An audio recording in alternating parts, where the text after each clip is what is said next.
Amitabh, stay on. We just have our guest editor here, Manish Shakhani. So let me introduce him. Manish, go ahead. Yep. Hi, Amitabh. Yeah. Well, the reason, I asked specially for you to be, requested to come on today was to get this whole pall of gloom that we have in India, that investments not taking place, cleared. And for viewers who don't know, Amitabh is the man behind the Incredible India campaign. So he really is now helping to make India incredible. Okay. I just want to quickly paraphrase what this project means. It's 7 large manufacturing enclaves across the length and breadth of western part of India. You will create, skill zones to get skill training and vocational training in. You'll create plug and play industrial townships. So clearly, like he's saying, it's not going to happen in a year or two. But a lot of the answers to regulatory clearances, getting project delays, all that gets solved because government's in the act now. And they will create SPVs at various levels to get these kick-started.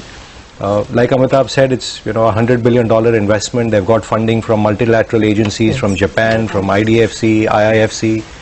Everyone is a player in here. And therefore, this gloom that there is no investment potential in India and investment won't happen. I think, Amitabh, I'm doing part of your job on tourism.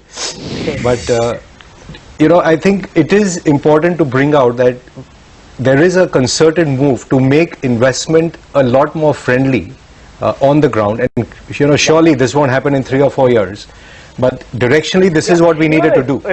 No, Mr. Khan, will India Inc. bite? I mean, if you put out your tenders in May, will India Inc. bite?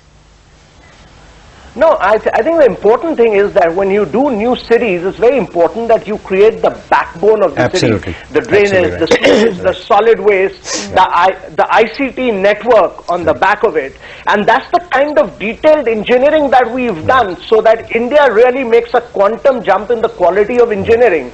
And this backbone of these new cities is actually being created with government funding, with long-term lending coming in from Japan. And therefore, once the backbone of cities is created, then the rest of it for private sector to come in becomes far more easier. I mean, you can't have situations like we've had in our existing cities where we bring in private players and then we start doing retrofitting of trunk infrastructure much later.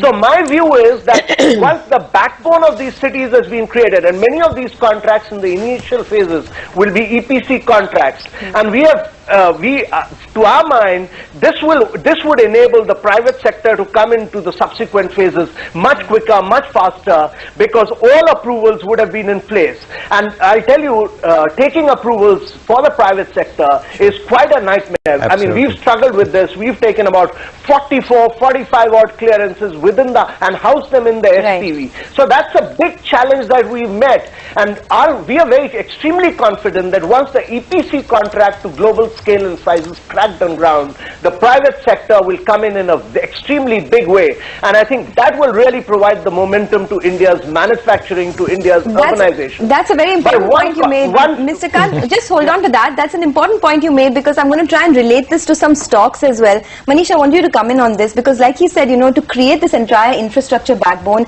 you have direct and indirect beneficiaries in all of these sectors, power, auto, etc. Just put together some stocks or some, some pockets that would benefit from this. Well, I just want you to conceptualize it this way. When you created one port in Gujarat with Adani, it's gone from nowhere to the largest port in India effectively today. It's a $5 billion market cap in these depressed times.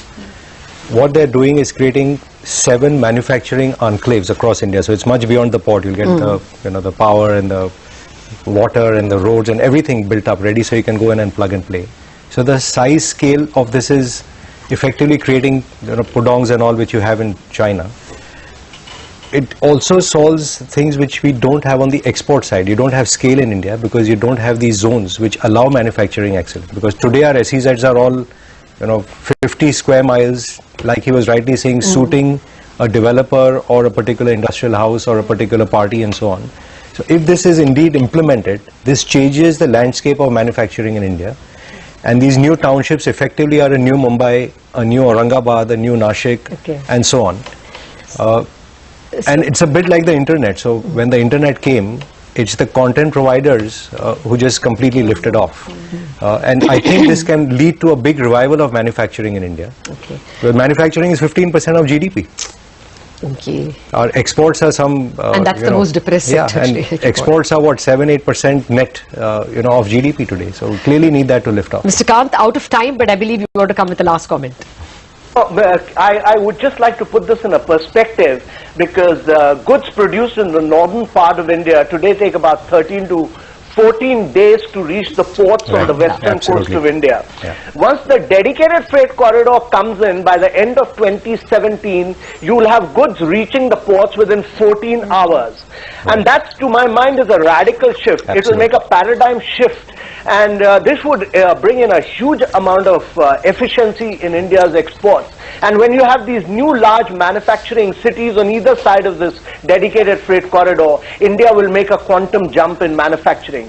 Now, just to tell you that Dholera, the city which we are doing in Gujarat, is size of almost 920 square kilometer. I mean, this is the size and scale of dimension of the planning process, the detailed engineering that we've undertaken. And that's larger than Singapore. So I think you need to take a long-term perspective on this. Point taken, Mr. Kant. Pleasure having you with us, and this chat with Manish Chokani certainly puts things in perspective, at least blows away some of the